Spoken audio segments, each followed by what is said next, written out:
pour l'homologation et la qualification, avec comme premier axe le véhicule autonome. Donc comment est-ce qu'on va qualifier les véhicules autonomes avec des outils de simulation et ce genre de choses. Un peu à la mode des Nutri-Score, avec A sur la robustesse, B sur la validité, C sur telle dimension. Avec Xbox qui vient de racheter une start-up dans l'IA pour insuffler de l'intelligence artificielle dans les personnages non joueurs justement.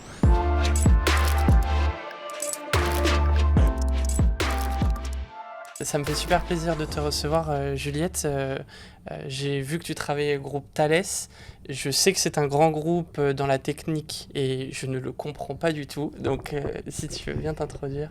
Alors, je suis Juliette Mathioli. Aujourd'hui, je suis senior expert en intelligence artificielle pour le groupe Thales. Alors, le groupe Thales, suivant les personnes, il est reconnu comme étant un groupe d'électronique de défense.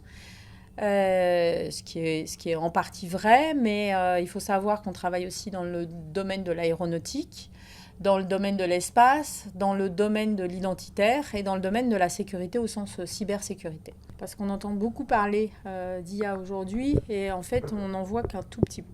D'accord. Donc l'IA, c'est une discipline ou un ensemble de technologies qui permet de donner des capacités cognitives à un système artificiel.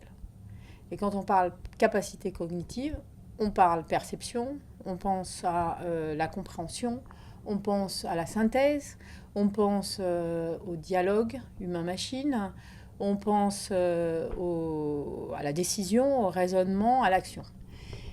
Et aujourd'hui, on parle beaucoup d'IA au travers de l'IA générative, qui est plutôt soit utilisée pour la génération de contenu, soit pour même la génération de code, ou aussi pour le dialogue.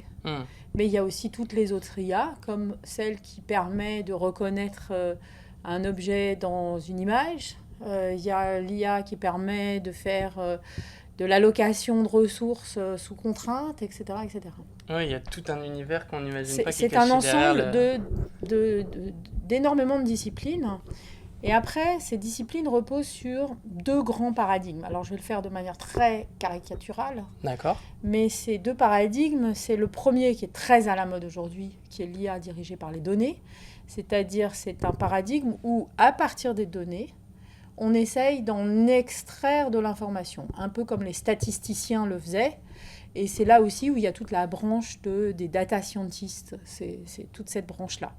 Donc en fait, on donne beaucoup d'exemples à la machine, et la machine va essayer d'en inférer un concept, inférer un modèle, un peu comme un enfant à qui la mère présente une première pomme, une deuxième pomme, une troisième pomme, et son cerveau va faire un concept pomme dans sa tête, et quand il va voir une nouvelle pomme, même si elle n'est pas tout à fait rouge, même si elle n'est pas tout à fait ronde, il saura que c'est une pomme. Il pourra dire c'est une pomme. Donc ça, c'est l'IA dirigée par les données. Puis de l'autre côté, il y a un autre paradigme qui n'est plus du tout à la mode, mais qui était le paradigme des années 80, 90, qui est l'IA à base de connaissances. Alors l'IA à base de connaissances, c'est l'inverse, c'est-à-dire on donne un modèle, on donne une connaissance, on donne une règle, et le système va pouvoir utiliser cette règle pour raisonner. C'était les systèmes experts d'autrefois, mais cette connaissance, elle est modélisée. C'est ce qui a permis de faire les ontologies ou les graphes conceptuels. Et sans ça, il n'y aurait jamais eu Internet, il n'y aurait jamais eu Google, il n'y aurait jamais eu ce genre de choses. Donc c'est une modélisation de la connaissance et des mécanismes de raisonnement au-dessus de cette connaissance. Et dans certains cas, les choses sont compliquées, et donc on va vouloir mélanger les deux. Et c'est exactement comme ça qu'on fait dans la vie de tous les jours. Quand on a fait des études scolaires en mathématiques, on vous donnait des exemples, mais on vous donnait aussi la théorie, et on appliquait les deux. Donc ça, c'est un peu les deux mondes. Puis il y a un troisième monde qui est un peu utile, qui est tout ce qui est l'IA distribuée, qui permet de faire des systèmes multi-agents, c'est-à-dire que en fait, ce raisonnement est distribué. Et un des exemples pour des gens de votre génération, c'est le jeu des Sims. D'accord. Où les petits personnages avaient chacun des comportements, des règles, Et puis, en fonction de comment on faisait évoluer un personnage, le contexte, etc., il réagissait de manière différente, mais rien n'était codé au départ. D'accord. Dans les Sims, rien n'était codé au départ. Non, c'est juste Des agent, contraintes? chaque agent avait son comportement, ses règles, D'accord. sa façon d'évoluer. Et un peu comme dans la vie, en fait, il y a des choses où on est un peu programmé. Et en fonction de ce qui se passe, l'histoire évolue. D'accord. Non, récemment, on vient de voir, là, cette semaine, je crois, qui viennent de tomber avec Xbox, qui vient de racheter une start-up dans l'IA pour insuffler de l'intelligence artificielle dans les personnages non joueurs, justement.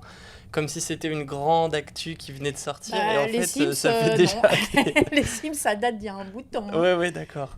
Donc c'est pas si nouveau que ça. Non. Mais vous dites, ou tu dis que Hmm. Google se basait sur déjà des intelligences artificielles. Alors, tous les C'était moteurs de recherche se basaient sur... Alors, c'est une sous-partie de l'IA qui est la représentation de la connaissance pour pouvoir faire un graphe. Mais Wikipédia a été le premier à faire ça, à savoir un graphe pour relier entre eux les concepts. Et ensuite, on peut se balader là-dessus.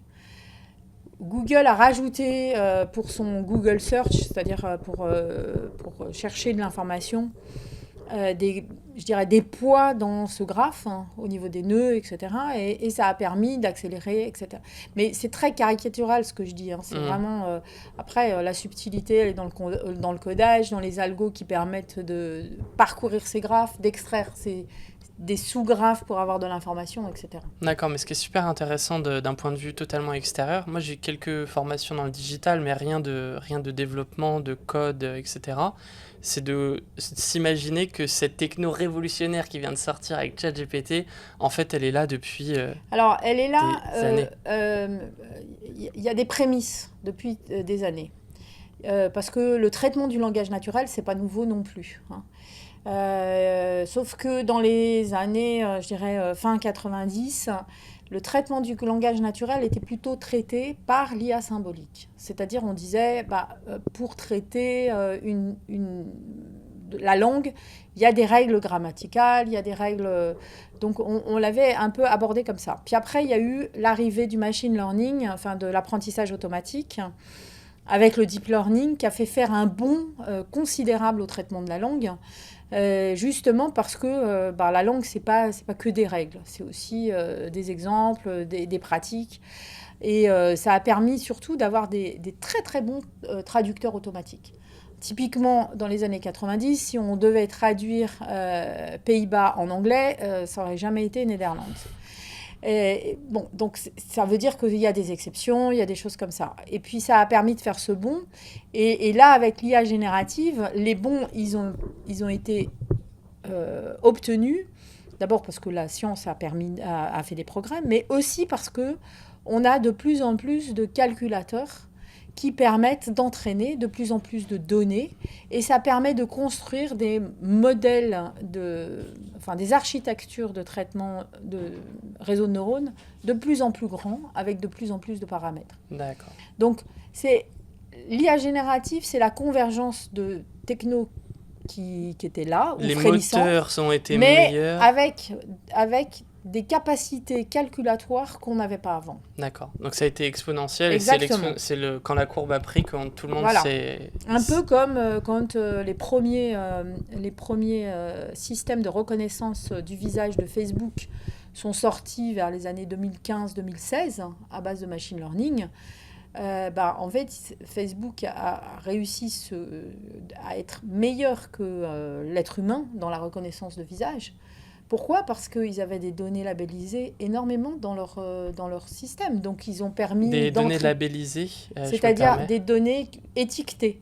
Donc, typiquement, les jeunes, quand ils postaient leurs photos, ils disaient « moi, je suis là ». Ou ça, c'est ma grand-mère, ou ça, c'est mon copain, etc., etc. Donc, on étiquetait ces images.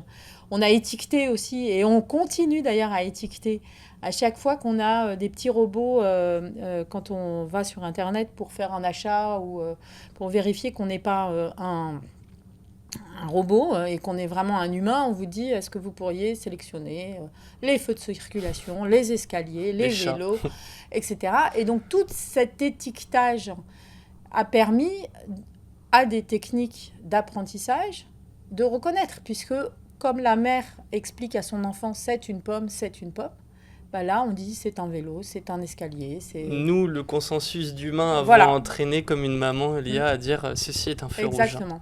D'accord. Typiquement dans le domaine de l'aéronautique, quand on prend un vol transatlantique, on a une chance sur 3 d'avoir été téléopéré par quelque chose de Thales. Parce qu'on fournit des radars de contrôle de trafic aérien, on fournit beaucoup de systèmes d'information pour l'aide au contrôle du trafic aérien. Donc, de bout en bout, il y a ça. Donc, il y a du hardware, il y a du software. C'est l'ensemble, c'est un systémier Thales. Donc, on fournit l'ensemble du système et les algorithmes qui sont dedans aussi. Un autre exemple pour lequel on ne sait pas trop que Thales est là, mais quand on prend un vol transatlantique avec des compagnies, avec certaines compagnies, le système de divertissement à bord, c'est-à-dire In-Flight Entertainment, est fabriqué par Thales. On est le deuxième fabricant après Panasonic à fournir ces systèmes-là. Et c'est des systèmes pour lesquels il y a beaucoup de matériel, de hardware, parce qu'il faut concevoir le fauteuil, il faut concevoir l'électronique derrière. Mais il y a aussi de plus en plus de l'algorithmie pour vous proposer un film en fonction de vos préférences, un peu à la mode Netflix qui propose. Donc ça, c'est la partie aéronautique. On fait aussi beaucoup d'électronique pour les cockpits d'avions, qu'ils soient civils ou militaires d'ailleurs. Donc ça, beaucoup de travaux là-dedans. Des choses sur l'identitaire, puisqu'on a, il y a maintenant 3 ans, je crois, on a racheté Gemalto, donc c'était les cartes à puce, qui font des très belles choses, comme par exemple, ils commencent à concevoir des cartes de paiement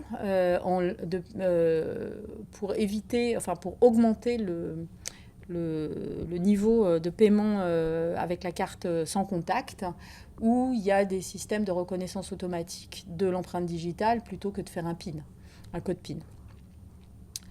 Il y a aussi de l'identitaire au sens vérification de l'identité par rapport à votre passeport, surtout pour des applications Internet où on vous dit est-ce que vous pouvez envoyer la copie de votre passeport ou la copie de votre... pour être sûr que c'est pas une fraude, quoi. Il y a donc le spatial, on fait beaucoup de choses dans le spatial, que ce soit pour les communications ou pour l'observation de la Terre. Et puis, qu'est-ce que j'ai oublié comme domaine ? Et puis la défense, bien sûr, où là, il y a énormément d'applications. Donc, il y a beaucoup d'usages qu'on a du quotidien qu'on ne soupçonne pas être de Thales. Par exemple, je dis une bêtise, la Poste ont une identité numérique. Quand on se prend en photo pour vérifier si c'est bien nous sur la carte d'identité... Alors, c'est pas forcément Thales, parce que la Poste... Est-ce que vous avez... Voilà, ça dépend des groupes. Je dirais des... Est-ce que vous savez même où est-ce que tout est utilisé ou est-ce que des fois, non, il y a des choses que je découvre tous les jours. Sur la Poste, je peux dire qu'on a contribué avec l'équipe, parce qu'ils ont une équipe de data scientists assez bonne, à la reconnaissance automatique des adresses sur les colis. D'accord. Et ça, peu importe que l'étiquette soit bien présentée, mal présentée, tournée, l'écriture, etc. Il faut voir, par exemple, que la reconnaissance de caractère, dans les années 90... c'était quelque chose de très compliqué. C'est d'ailleurs pour ça qu'on écrivait le code postal dans des cases. Et puis, au fur et à mesure, les algorithmes se sont améliorés. On n'écrit plus dans les cases. On l'écrit à la main. Parfois, les chiffres se touchent, etc., etc. Mais les systèmes permettent de reconnaître l'adresse, de reconnaître le code postal et ensuite de faire un tri automatique J'adore les chiffres et je mange ça au petit déjeuner. Est-ce qu'il y a un tipping point, est-ce qu'il y a un point de bascule où vous dites, bon, 80% est reconnu, on peut enlever les cases, ou est-ce que c'est un taux de fiabilité, c'est comment ? Ça dépend de l'application. Quand c'est une application, je dirais, où l'erreur n'a pas d'impact, ou Oui, c'est peu un colis qui est d'impact, mal livré, c'est pas grave. on peut se dire, bon, bah, quand je atteins 90%, c'est déjà excellent. Quand l'erreur a un impact sur la vie des gens ou sur les biens, et c'est là où on va commencer à parler de système critique, eh bien, 90%, c'est pas acceptable. Parce que ça veut dire 10% d'erreur, C'est trop. avec 10% dans lequel il peut y avoir un Des accident. drames. Typiquement, moi, je ne monterai pas dans un avion ou dans un véhicule autonome si on me dit j'ai 90% de confiance. En plus, la confiance, ce n'est pas que la précision du modèle ou c'est pas que la performance, c'est tout un éventail d'axes qu'il faut travailler.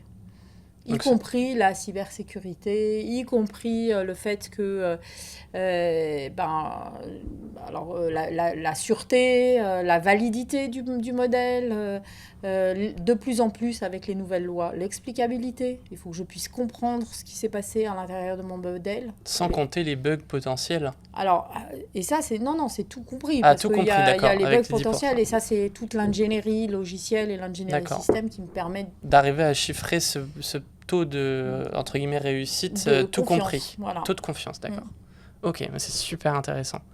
Et ensuite de ça, quand les IA ont commencé à arriver dans notre quotidien, nous, on l'a peut-être pas ressenti, que les petites cases se sont enlevées de nos colis, mais en fait, l'IA était déjà là. Et là, j'imagine que l'étape d'après, c'était vers quelle année, ça Alors, l'IA est dans notre quotidien depuis longtemps, en fait. Moi, j'ai commencé à travailler donc, en intelligence artificielle dans les années 90, donc au siècle dernier, où je suis rentrée dans Thales, qui s'appelait à l'époque Thomson CSF, pour faire une thèse. Et il y avait déjà des petits trucs qui existaient. Et de plus en plus, dans la vie courante, il y a des choses qu'on utilise, on ne soupçonne pas que derrière, il y a quelque chose à base d'IA. Pour paraphraser mon fils qui fait de l'intelligence artificielle, mais qui est de la même génération, un jour il m'a dit « Mais maman, quand ça marche, on n'appelle plus ça de l'IA. On ne fait plus attention. » Alors j'ai donné des exemples de jeux, parce qu'il y a eu énormément de choses avec les jeux. Mais dans la vie courante, il y a des choses pour lesquelles on ne fait plus attention. L'autofocus automatique d'un téléphone portable, d'un appareil photo, derrière, c'est du contrôle flou. La logique floue, c'est une des sous-disciplines de l'IA qui permet de modéliser l'incertitude, l'imperfection, etc. La logique floue est aussi, le contrôle flou est aussi déployé dans les machines à laver le linge pour donner le nombre de litres approximatifs d'eau qu'il faut en fonction du linge, en fonction du cycle, en fonction du poids, en fonction de plein de choses. Même la machine à laver. Et ça, plus personne ne fait attention. On n'irait pas mettre une étiquette sur la machine à laver boostée par l'IA. Il y a une sign, mais non, parce que ça fait des années que c'est comme ça. Il y a des choses comme le correcteur orthographique de Word a des techniques à base d'IA. Et là, c'est plutôt de l'apprentissage. Mais même quand, de plus en plus, quand on écrit un texto, en fait, il apprend les mots qu'on utilise et au fur et à mesure, il vous propose de compléter. Est-ce que l'IA prédictive, c'est pareil que l'IA générative ? Non. Alors, oula, là, on saute dans une autre part. on saute complètement. Alors maintenant, je vais donner d'autres exemples dans l'IA à base de modèles. Les navigateurs, type Waze, il y a énormément de navigateurs. Google Maps, etc. En fait, derrière, c'est de l'IA symbolique plutôt, qui permettent de calculer des trajectoires en fonction du contexte, et d'optimiser ces trajectoires-là. Et là aussi, c'est quelque chose, ça marche, donc on se pose même plus la question, est-ce qu'il y a de l'IA derrière ?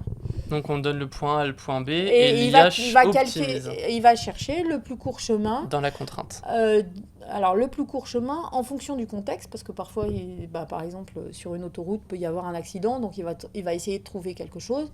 Et en fonction de ce que ça veut dire, le plus court chemin. Est-ce que c'est le plus court chemin en kilomètres ou en temps ? C'est pas la même chose, et ce sera pas le même chemin. Donc voilà. Donc il y a plein d'autres exemples dans la vie de tous les jours. Les systèmes de reconnaissance de la parole, hein, ça aussi, ça en fait partie avec les premiers systèmes qui étaient Siri. Maintenant, tout le monde a... On a un Face ID, Voilà, n'importe quoi voilà. sur le téléphone. Les systèmes de reconnaissance de l'empreinte digitale, ça aussi. Il y a énormément de choses à base d'IA pour lesquelles, dans la vie de tous les jours, on utilise ça. D'accord.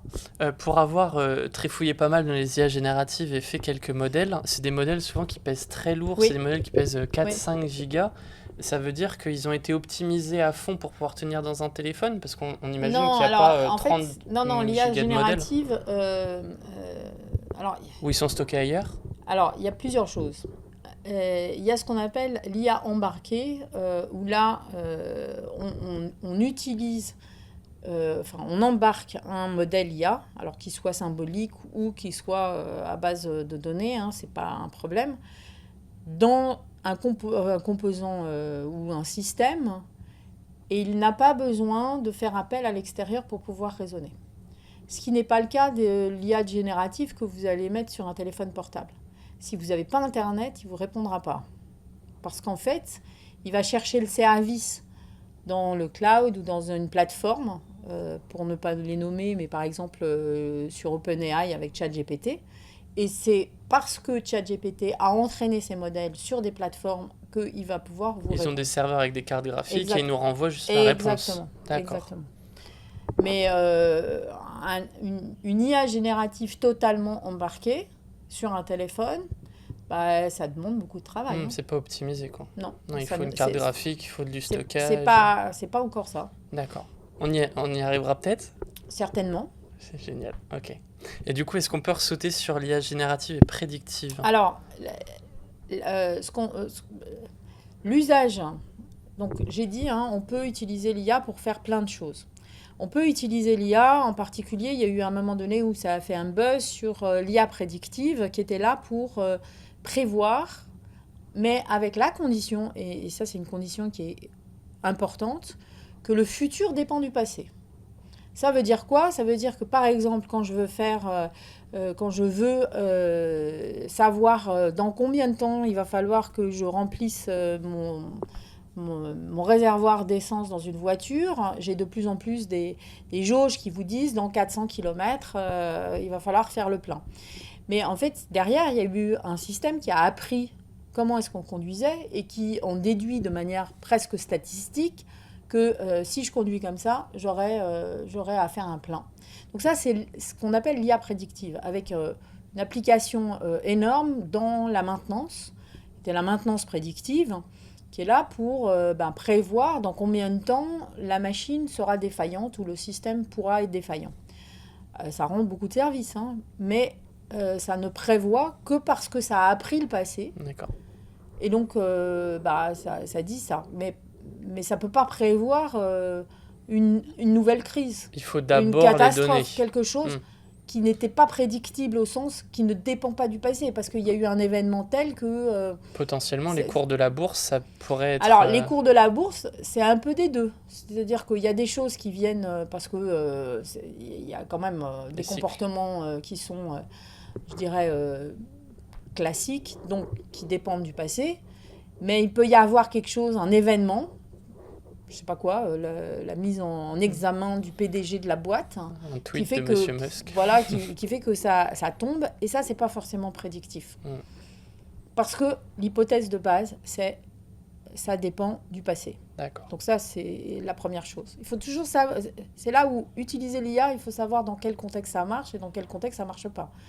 L'arrivée d'une nouvelle maladie, c'est pas prédictif. Par contre, le comportement, lorsqu'on a commencé à bien savoir, par exemple comme la grippe, qui est quelque chose sur lequel on a beaucoup de données, donc ça, on arrive à savoir.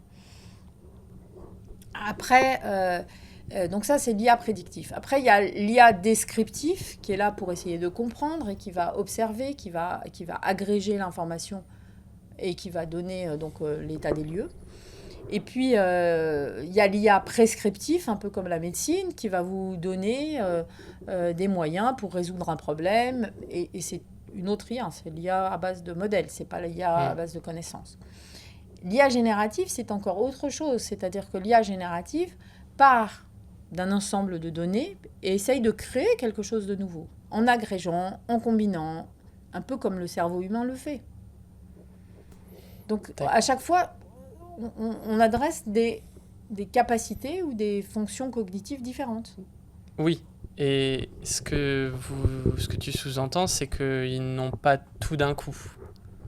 L'IA générale, c'est-à-dire celle qui va remplacer le cerveau humain et qui sait tout faire, aujourd'hui, ça n'existe pas. Est-ce que, du coup, toutes les IA que tu mentionnes, ce sont des ANI, Narrow Intelligence, Oui, c'est ça? C'est ce C'est terme-là? c'est des IA qui sont La spécifiées. générale, c'est l'AGI qu'on Ouais, voit dans les grands titres de journaux et voilà, qui nous font croire que ça arrive celui, dans 2 semaines. voilà.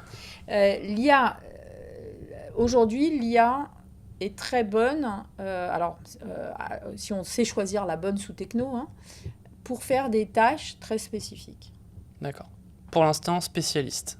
Bien, peut-être un jour généraliste. Spécifique, c'est-à-dire que si je veux faire une tâche de reconnaissance d'objets, bah, j'utiliserai telle méthode. Si je veux faire de la prédiction, alors il se trouve que je peux utiliser la même méthode, mais il va falloir que je l'entraîne différemment. Il va falloir que je la construise différemment. Si je veux résoudre un problème combinatoire comme la planification sous contrainte, hein, par exemple, je suis directeur d'une école et je veux faire des emplois du temps, qui est un casse-tête terrible. J'ai des contraintes de ressources, j'ai des contraintes sur lesquelles je ne vais pas mettre les 10 heures de la même matière le même jour pour un élève, parce que sinon il va péter les plombs, etc. etc. Ça, ce n'est pas les mêmes types d'IA. Donc, en fonction du problème, en fonction... je vais utiliser telle ou telle méthode que je vais adapter, que je vais utiliser, concevoir, entraîner, si c'est à base d'apprentissage, pour pouvoir m'aider à résoudre ce problème. Des outils. Donc, c'est des méthodes et des outils qui me permettent de résoudre des problèmes. Mais l'IA qui va raisonner comme l'humain, s'adapter au contexte, pouvoir gérer toutes les formes d'incertitude, au moment où le contexte change, pouvoir raisonner même avec des façons de raisonnement complètement différentes. Parce que d'un humain à l'autre, on ne raisonne pas de la même façon. Moi, je sais que je raisonne beaucoup par analogie. Il y en a d'autres qui raisonnent beaucoup par géométrie, avec des raisonnements géométriques. Il y en a d'autres qui vont raisonner plutôt par logique, etc. Donc, la nature humaine, elle est très, très complexe et on ne l'a pas encore complètement modélisée. Ce que ça soulève, tout ce genre de choses, moi, je pense que je suis plutôt optimiste et plutôt fan de découvrir tout ça et dans une démarche curieuse. Mais il y a d'autres membres de ma famille ou des amis qui sont plutôt dans une démarche sceptique et qui commencent à avoir peur. Ouais. Est-ce que c'est fondé? Alors c'est comme toute technologie. Comme toute technologie.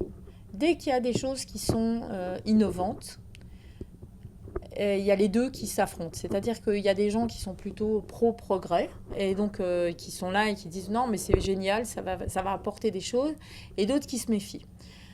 Le parallèle que je fais souvent, c'est avec l'électricité. L'électricité, au début du XXe siècle, c'était quelque chose qui pouvait être vu comme une super avancée et qui a permis aussi de faire énormément de choses. Et en même temps, il y avait des gens qui étaient très très sceptiques en disant ça va supprimer des métiers, ce qui est vrai. Il n'y a plus d'allumeurs de bec de gaz parce que maintenant dans la rue, le soir ça s'allume automatiquement, il y a l'électricité, mais ça a créé d'autres métiers. Il y a des électriciens, il y a des électroniciens, enfin il y a énormément de nouveaux métiers. C'est aussi quand c'est mal utilisé quelque chose de dangereux. On n'a pas arrêté de dire quand on était petit, mais pas des doigts dans la prise parce que sinon ça peut faire un petit châtaigne.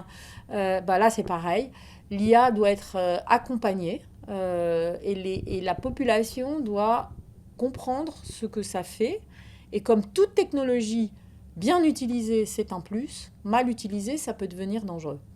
Donc mais au même titre que l'électricité, on a fait des tortures avec l'électricité. Pourtant, grâce à l'électricité, on arrive à soigner des gens aussi. Donc, où est la frontière? Mais donc, c'est pour ça que en ce qui concerne l'IA, l'Europe est en train de réguler pour dire on peut utiliser l'IA dans tel et tel contexte, et puis dans les contextes des systèmes critiques, c'est-à-dire les systèmes pour lesquels il y a un impact soit sur la société, donc sociétal, soit environnemental, soit au sens sûreté. Donc le fait que s'il y a une défaillance, ça peut entraîner des conséquences graves sur la nature humaine. Eh bien, il faut donner des garanties, donner des garanties dans le développement, dans le déploiement, dans l'usage, faire du contrôle, comme on a réduit l'électricité à 220 volts, comme etc., etc. D'accord. Donc pour l'instant, on est encore au tâtonnement, mais on va arriver aux régulations. La régulation, elle est en cours de discussion actuellement au niveau de l'Europe et elle devrait être déployée d'ici soit 2024, soit 2025. Un épisode de ce podcast est sorti là, cette semaine où on parle, au jour où on enregistre, qui est avec Isance de France, qui est gendarme à la Gendarmerie nationale et qui a fait un colloque avec d'autres États européens pour discuter justement de l'IA dans les conflits armés. Ouais. Donc il y a plein de colloques qui sont organisés sur tous ces trucs. C'est super intéressant de voir. Mais au même titre que dans l'IA dans la santé. Oui, il doit y avoir des colloques sur tous les domaines du coup pour se mettre d'accord sur la régulation. Ça doit être un casse-tête incroyable. Est-ce qu'ils font venir des experts pour les aider En général, les deux. Il y a et ça, c'est la force de l'intelligence artificielle. Tout à l'heure, j'ai dit il y a les données, mais il y a aussi la connaissance. Et alors ça, c'est quelque chose qui m'est personnel, mais je pense que comme le cerveau humain, on a besoin des deux. Et c'est en mixant ces deux approches, donc en faisant de l'IA hybride, qu'on arrivera à résoudre de plus en plus de problèmes. Mais pour ça, il faut à la fois des gens qui connaissent la technologie intelligence artificielle ou les technologies intelligence artificielle, mais aussi des gens des métiers. C'est-à-dire que pour faire de l'IA pour la santé, il faut qu'autour, il y ait des médecins, il y ait des gens du monde de la santé et qui connaissent le métier de la santé. Pour faire de l'IA pour le transport ou l'aéronautique, il faut qu'il y ait des gens qui connaissent l'aéronautique. Là, il y avait dans ce colloque-là dont tu viens de parler, il y avait certainement des gendarmes, des militaires, des gens comme ça, qui savent exactement, là j'ai mon expertise métier, là je sais que tel comportement, ça veut dire telle chose. Et ça, c'est pas le technologue comme moi qui va l'inventer. Bon, il y a une partie de bon sens, mais il y a quand même beaucoup d'expérience métier qu'il faut capitaliser. D'accord. Et donc tout ça, vous parliez que chez Thales, vous avez aussi toute la partie cybersécurité. J'imagine qu'on ne peut pas réguler sans avoir non plus la sécurité ou la confiance envers toutes ces choses-là.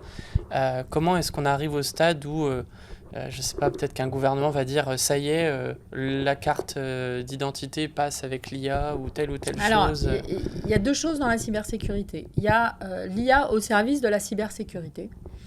Où il y a beaucoup d'applications pour utiliser l'IA pour la cybersécurité. Alors la cybersécurité pour détecter des vulnérabilités, pour détecter des attaques, pour essayer de comprendre et de prédire quel va être l'objet attaqué, parce que souvent c'est pas si net, quoi. C'est pas juste tête baissée, enfin c'est un peu plus compliqué. Donc les stratégies d'attaque, ce genre de choses. Donc ça, c'est l'IA pour la cybersécurité. Mais il y a aussi l'autre côté qui est la cybersécurité de l'IA. Parce qu'il n'y a rien de plus attaquable qu'une IA par une autre IA. Alors on a vu plein de trucs sur comment mettre à défaut des systèmes de reconnaissance de panneaux avec un petit post-it, etc.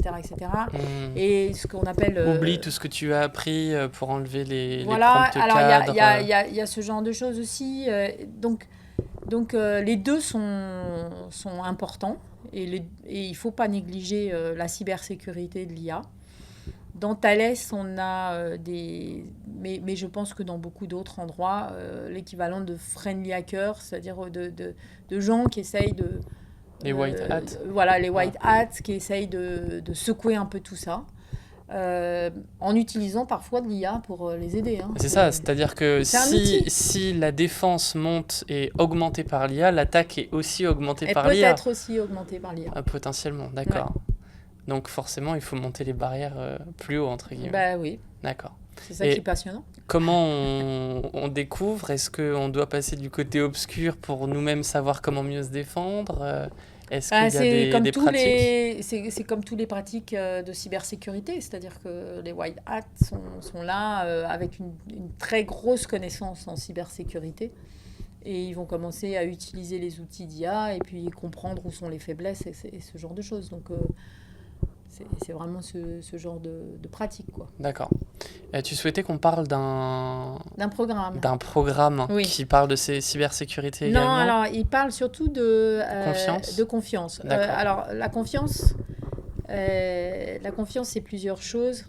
Et donc c'est surtout la confiance des systèmes critiques. Hein. Donc toujours des systèmes dans lesquels la défaillance, qu'elle soit au travers d'une attaque ou qu'elle soit parce qu'il y a eu une erreur de code ou parce que l'apprentissage a mal été fait, la défaillance ou la faute a un impact grave sur les personnes ou les biens. L'avionique, la voiture, le véhicule autonome, la voiture, le transport, la santé, enfin il y a plein d'endroits comme ça où ça peut avoir un impact très très grave. Et donc il y a maintenant 3 ans, donc fin 2019, l'État français a décidé de lancer un énorme programme qui s'appelle confiance.ai parce qu'en fait c'est l'adresse, c'est une adresse web, hein, c'est www.confiance.ai. Sur l'IA de confiance et c'est pour pouvoir développer des méthodes et des outils d'ingénierie pour garantir qu'ensuite les systèmes qui seront construits avec de l'IA seront des systèmes de confiance. Mais la confiance, ça veut dire plein de choses. Ça veut dire la validité. Donc le système doit faire ce qu'il doit faire, seulement ce qu'il doit faire et tout ce qu'il doit faire. Alors le système fait ce qu'il doit faire et tout ce qu'il doit faire, ça c'est n'importe quel système en ingénierie, ça doit vérifier ça. Donc on se dit, bon, bah, ça c'est facile, quoique c'est pas toujours facile de le démontrer. Mais seulement ce qu'il doit faire, ça devient plus compliqué quand on utilise de l'IA qui va auto-apprendre, parce qu'au bout d'un moment, il peut faire d'autres choses. Et ça, on ne veut pas qu'un système, je ne sais pas quoi, de santé ou un système dans l'automobile se mette à inventer des choses, quoi. Non. Parce que c'est un modèle qui, du coup, va avoir de l'entrant et du sortant. Et est-ce qu'on arrive à bloquer l'entrant? Ben voilà, il va falloir faire des méthodes et des outils, qui confinent l'IA à faire ce dont il doit, ce qu'il doit faire, et seulement ce qu'il doit faire. Si c'est un système de reconnaissance de piétons, parce que je suis dans le domaine automobile, eh ben, j'ai envie qu'ils reconnaissent les piétons, mais j'ai pas envie qu'à un moment donné, ils se mettent à faire autre chose. Alors maintenant, il faut qu'il soit valide. Donc il faut démontrer que quoi qu'il arrive, il reconnaît les piétons. Il faut le démontrer, il ne faut pas juste passer quelques petits jeux de test. Hein. Moi, je ne monte pas dans un véhicule autonome si on m'a dit j'ai juste passé 5 ou 6 scénarios de test. Non, non, il faut que je l'ai démontré comme on démontre pour l'avionique, où ça passe vraiment, voire même avec des méthodes formelles. C'est quoi les échelles de tests Alors, c'est beaucoup il y a beaucoup de problématiques. Et en particulier, la première problématique, c'est que pour démontrer cette validité, bah, quand je dis je veux reconnaître un piéton, comment est-ce qu'on formalise un piéton? C'est quoi un piéton? C'est quoi un piéton? C'est là où on tombe sur... Les piétons sont définis avec des images ou avec des exemples. Mais est-ce que j'ai fait tous mes exemples? Est-ce que j'ai... Et là, il y a l'exemple, il est facile à comprendre. C'est qu'il y a eu des constructeurs automobiles qui ont collecté énormément d'images de piétons. Puis ils ont conçu un système de reconnaissance de piétons qu'ils ont validé avec des méthodes tout à fait justifiées. Et puis à un moment donné, avec le Covid, les piétons ont avancé masqués. Qu'est-ce que je fais? Je recommence? Je fais tout? Est-ce que mon système est encore valide? Puis depuis, les piétons, ils ont le bon goût d'utiliser des trottinettes Donc, ils avancent de plus en plus. Et toute cette problématique de valider un système, c'est quelque chose pour lequel il faut des nouvelles méthodes d'ingénierie. Parce que le modèle qu'on démarre, on se dit, piéton, ça va toujours entre 4 et 6 km/h. Si ça dépasse, ça veut dire que c'est pas un piéton, machin. Et du jour au lendemain, ils ont des roulettes. Parce que les exemples, de donner des exemples de ce qui se passe dans la nature, c'est pas forcément facile. Donc ça, c'est la validité. Il y a une deuxième contrainte qui est la robustesse. Il faut que mon modèle soit robuste, alors aux attaques cyber ou au mauvais usage. Parce que si je me trompe, il faut qu'il y ait des filets de sécurité pour éviter qu'il y ait une catastrophe. Donc ça, c'est la robustesse. Puis la robustesse a des nouveaux exemples. Le coup du piéton peut être aussi un exemple. Donc ça aussi, il faut des nouvelles méthodes et des nouveaux outils pour démontrer que mon système, pour développer et démontrer que mon système, il est robuste. Le troisième axe, qui est plutôt sociétal, mais qui est important, c'est l'explicabilité. Il faut que mon système, dans certains cas, puisse être explicable. Et la boîte noire n'est pas permise. Ce qui n'est pas forcément le cas de techniques à base d'apprentissage. Et qui est encore moins le cas sur l'IA générative. Donc l'explicabilité, elle doit adresser 3 types d'utilisateurs. Le concepteur, parce qu'il veut comprendre ce qui se passe, donc il faut que ça soit explicable, il veut quand il développe, ne serait-ce que quand il y a une erreur. Le deuxième, c'est l'utilisateur final. Et là, il y a même dans certains cas d'une obligation de transparence et d'explicabilité. Les systèmes, par exemple, d'allocation de crèches dans les mairies qui utilisent de l'IA doivent être transparentes parce que je suis en droit de me demander pourquoi on m'a refusé une place à la crèche. Bon, ça vient, ça vient aussi des systèmes après les scandales de APB-Bac et les affectations de la scolarité supérieure des gens qui venaient d'avoir le bac. Mais il y a aussi l'octroi de crédit. Je suis en droit de me demander pourquoi est-ce que si on m'a refusé un crédit et que ce refus a été fait à base d'un algorithme ou d'un algorithme à base d'IA, je suis en droit de demander pourquoi. Quels critères ? Qu'est-ce qui a fait qu'on m'a refusé le crédit, ne serait-ce que pour que la prochaine fois, je m'améliore sur ce point et que je puisse avoir un crédit. Donc ça, c'est tout ce qui concerne l'explicabilité pour l'usager. Puis il y a l'explicabilité pour l'auditeur. L'auditeur au sens celui qui va certifier, qui va dire je donne l'homologation ou je donne le label ou je donne la certification. Et ça, c'est un autre point. Et puis enfin, il faut que mon système soit responsable, c'est-à-dire conforme à la loi, conforme à la réglementation, parfois conforme à l'éthique. Donc on va aller de plus en plus, par exemple, sur des systèmes qui seront responsables sur la consommation énergétique. Donc ça va favoriser des systèmes d'IA dites frugales en données, frugales en énergie, ce que ne sont pas des IA génératives. Et quand j'ai dit, donc l'IA c'est la validité, l'IA de confiance, c'est la validité, c'est l'explicabilité, c'est la robustesse, c'est la responsabilité, dans lequel je mets l'éthique, dans lequel je mets la gouvernance des données, dans lequel je mets la conformité par rapport à la réglementation. Eh bien, en fait, l'IA générative coche aucune case. Oui, c'est un peu ce que je me disais là. 0 case, donc c'est pas une IA de confiance. Par contre, ça ne veut pas dire qu'on ne peut pas l'utiliser, mais il faut savoir que elle n'est pas dite de confiance. D'accord. Donc il va falloir travailler. Alors c'est là où toutes pas mal de labos académiques travaillent et pour lesquels on commence à avoir des résultats pour essayer de garantir que ce qu'on dit c'est valide, ce qui n'est pas toujours le cas d'une IA générative. C'est le coup de la question, c'est comment récolte-t-on les œufs de vache. Ça fait beaucoup rire, mais c'est parti d'une hypothèse qui était fausse. Et donc, il y a des choses où l'IA générative va faire ce qu'on appelle des hallucinations, c'est-à-dire va inventer, et donc c'est pas valide. Le résultat n'est pas valide. Ça peut être sympa quand on fait de la création, mais c'est pas toujours sympa quand, par exemple, on est journaliste. Il vaut mieux contrôler, vérifier ses sources, vérifier que ce qu'on dit, c'est vrai. D'accord. Est-ce que les premières choses qui sont venues sur Twitter, des gens qui disaient oh, moi j'aimerais bien avoir un indice de confiance à côté du message en disant ce message est à 80% vérifié Alors, il y a est-ce que c'est une des... utopie ça? Non, c'est pas une utopie. Et d'ailleurs, il y a des travaux qui sont actuellement faits, alors à la fois en France, avec des labels, mais aussi dans des pays comme l'Allemagne, comme le Canada, pour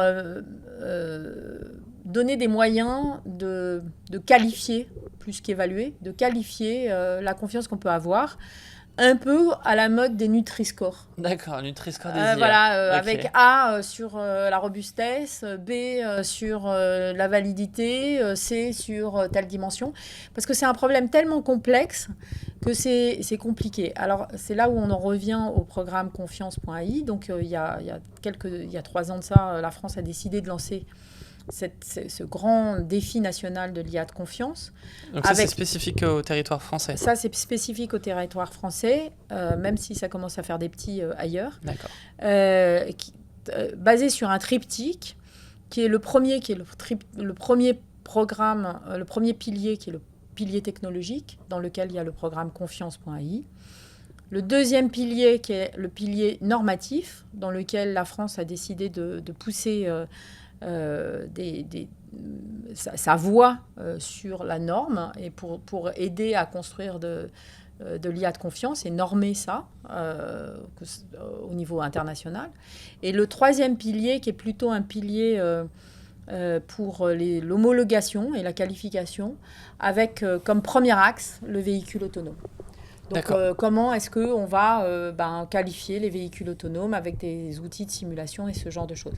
Et le programme confiance.ai s'intéresse donc au pilier technologique pour développer des méthodes, proposer des méthodes et des outils pour l'ingénierie et les ingénieries de l'IA de confiance, puisqu'il y a l'ingénierie de la donnée et de la connaissance, il y a l'ingénierie, je dirais, logicielle, il y a l'ingénierie algorithmique pour développer des nouveaux outils, l'ingénierie de la sûreté, l'ingénierie de la cybersécurité qu'il faut revisiter, et puis l'ingénierie cognitive, parce que dans tout ça, il y a un homme dans la boucle, donc il y a tout ce qui est facteurs humains, UX, etc.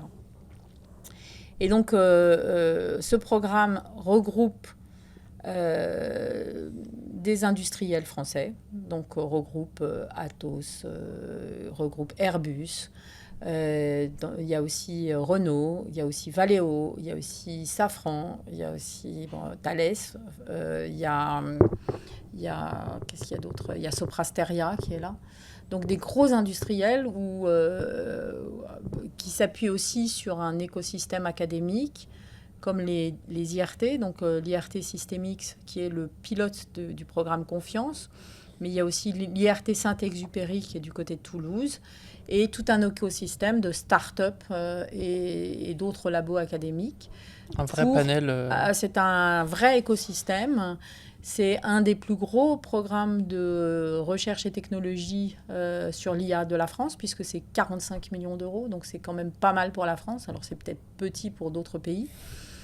Et avec une velléité de vraiment de produire ces méthodes, ces outils pour pouvoir les diffuser dans le monde industriel.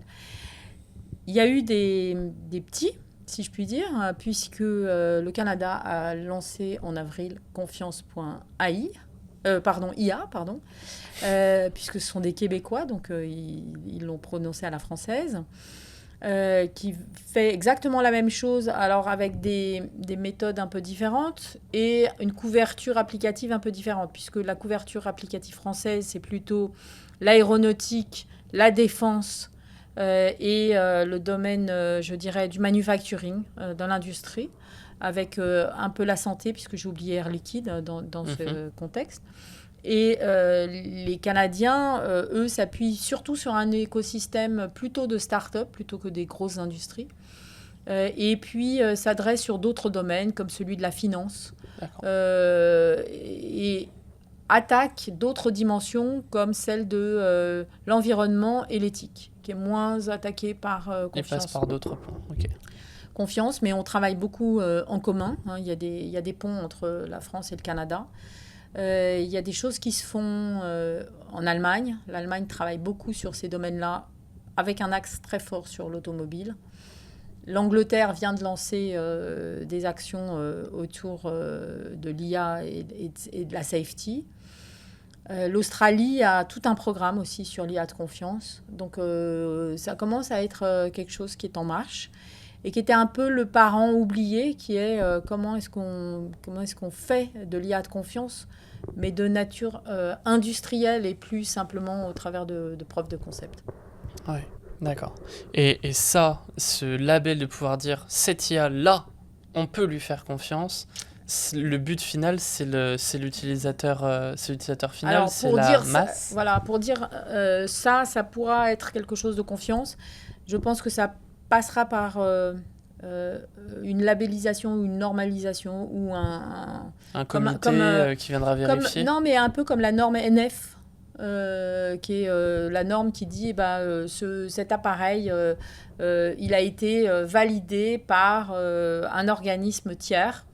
En France, on a le LNE, le Laboratoire national de métrologie, qui permet d'évaluer ça et de donner une étiquette en disant c'est quelque chose de confiance, c'est standardisé, vous pouvez le brancher à la prise de courant, etc. etc.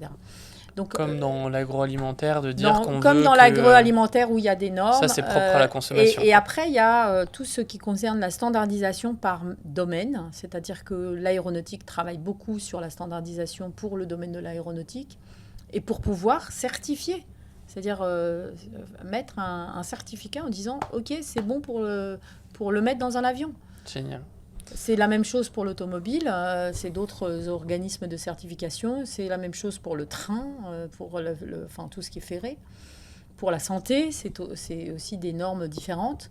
Donc là aussi, il va y avoir des travaux et des choses normatives et de validation, vérification, certification dans tous ces domaines qui sont des domaines critiques. Génial. J'ai un sentiment actuel, après avoir vu passer des phases comme les bitcoins, comme ce genre de choses, et voir la France et l'Europe être en retard, là sur l'IA, j'ai l'impression qu'on est bien. On est dedans. Alors, on est dedans. On est, sur certains cas, on est en avance. Le seul problème des Français... non, mais là-dessus, je pense qu'on a eu une avance. Il y a qu'un problème qu'on a en France, c'est qu'on a beaucoup le savoir-faire. Mais alors, par contre, le faire savoir, on est nul. Et donc, du coup, ça frémit. On publie, on fait des choses. Et puis, en face, on a des pays qui vont plus vite, qui ont plus de moyens. Et donc, qui nous rattrapent alors qu'on était précurseurs. Et sur l'ingénierie de l'IA de confiance, on était précurseurs. Le programme confiance.ai était un des premiers programmes au monde sur ce sujet. Depuis, il a fait des petits. Il y a plein de choses comme ça. Et on s'aperçoit que malheureusement, on ne sait pas le faire savoir. On ne sait pas dire on est les meilleurs. Parce qu'on a tendance à vouloir tout valider avant de commencer à communiquer. Alors, il y en a d'autres. C'est pas sec, c'est pas fini, c'est pas sec. C'est pas ceci, mais c'est pas grave, Ça on sort. en fait une publicité monstrueuse. Et gratuite au monde entier. Ouais. Voilà. Toutes les startups prennent ce format-là dans les formats états-uniens, que ce soit des génératifs d'images ou de textes, d'avoir le gratuit d'abord pour récolter de la data, et puis on perfectionnera une fois qu'on a de l'attraction. Alors, il y a le gratuit d'abord, et puis il y a... j'ai une preuve de concept qui est intéressante, qui est même bien faite, mais c'est pas industriel. Oui. C'est pas industriel, c'est-à-dire que c'est une preuve de concept. Ça n'est qu'une preuve de concept. Et il y a beaucoup de startups d'ailleurs qui viennent nous voir, qui viennent voir Thales, avec une preuve de concept. Et quand on leur dit oui, mais moi maintenant je veux le mettre dans un produit industriel, voilà toutes mes contraintes. Soit ça passe pas à l'échelle, soit c'est pas robuste, soit c'est pas... Et voilà quoi. Sur l'échantillon, c'était bien. Dans la réalité, c'était une très belle preuve de concept. Mais avant de le mettre dans un avion, il y a encore beaucoup de boulot, quoi. Oui, d'accord. Merci beaucoup Juliette, c'était super intéressant. Je comprends beaucoup mieux la différence entre le génératif, prédictif, toutes les narrow intelligence qui vont potentiellement arriver un jour vers une AGI comme on en voit dans tous les titres d'articles de journaux récemment. Alors il y en a certains qui considèrent que ça n'arrivera jamais. Hein. Luc Julia considère que l'IA générale, c'est pas pour demain, quoi. Parce qu'il y a la dernière étape encore, il y a le ASI après, c'est Oui, ça, oui, je crois. mais On c'est voit surtout... des graphiques sur Twitter, Non, je vous parle de ça, moi c'est mon c'est monde. surtout que pour l'instant, il y a tellement de choses d'abord à, je dirais, valider, vérifier, contrôler, robustifier, sécuriser. On peut pas faire un colosse au pied voilà. d'argile. Voilà. On peut faire des choses sympas pour des systèmes qui sont pas critiques. C'est pas très grave si mon système de recommandation Netflix se trompe. C'est pas très grave. C'est pas grave. Bah tant pis. Je repose la question. C'est pas grave si mon prompt de ChatGPT se trompe parce que je sais que derrière je vais retravailler, je vais refaire une formule, je vais reposer une question, puis je vais l'orienter au fur et à mesure jusqu'à ce que j'ai une réponse qui sera viable et valide. Mais le mettre dans un avion, de mettre dans un système de santé, si ça devient grave, quoi. En fait, on est peut-être allé un peu vite en besogne. Quand on a vu la lueur, on s'est dit qu'on y était, alors que je commence à comprendre qu'on est vraiment encore qu'au démarrage. C'est comme dans toute nouvelle techno, il y a beaucoup de promesses. Ça tiendra certaines promesses, et puis d'autres, ça ne tiendra pas. Mais il faut y aller par petits pas, suivant la conséquence et le risque induit. Et ne pas fermer les yeux sur le risque. C'est d'ailleurs la réglementation de l'Europe, elle est très dirigée par les risques. C'est-à-dire, elle dit, OK, quel est le risque s'il y a une défaillance ? Si le risque est grand, il va falloir réguler, il va falloir réglementer, il va falloir démontrer plein de choses. Si le risque n'est pas grand... c'est pas grave, quoi. On peut l'utiliser. Et on l'utilise déjà. Enfin, l'IA dans ma machine à laver, le risque, il n'est pas grand, à part consommer peut-être un demi-litre d'eau de plus. C'est pas très grave. Je crois que je ne me remettrai pas de l'IA dans la machine. Je vais imprimer une étiquette. Mais il y a de l'IA, mais même dans le téléphone portable, il y a de l'IA dans plein de choses. Il y a de l'IA dans les anti-spam de Google, il y a de l'IA. Ça marche. Merci beaucoup, Juliette. C'est super intéressant. Merci. Si jamais tu as des choses à partager, un lien, LinkedIn, quelque chose, je mettrai dans la description de l'épisode pour que les gens puissent te retrouver. Oui. Il y a déjà mon compte LinkedIn, mais sinon, il y a aussi plein d'autres choses, des émissions qui sont très sympas. Il faut écouter des gens comme Jean-Gabriel Guénassia, il faut écouter sur l'IA et l'éthique Isabelle de Villers, Laurence de Villers, pardon. Il faut écouter Luc Julia, parfois aussi c'est un peu surprenant parce qu'il prend un peu les choses un peu différemment que la mouvance américaine. Il faut regarder ce qui se passe dans l'IA de confiance, il y en a partout. Quand je réécouterai l'épisode, je noterai les noms et je leur enverrai un message sur LinkedIn. Voilà. Merci beaucoup, Juliette. Merci.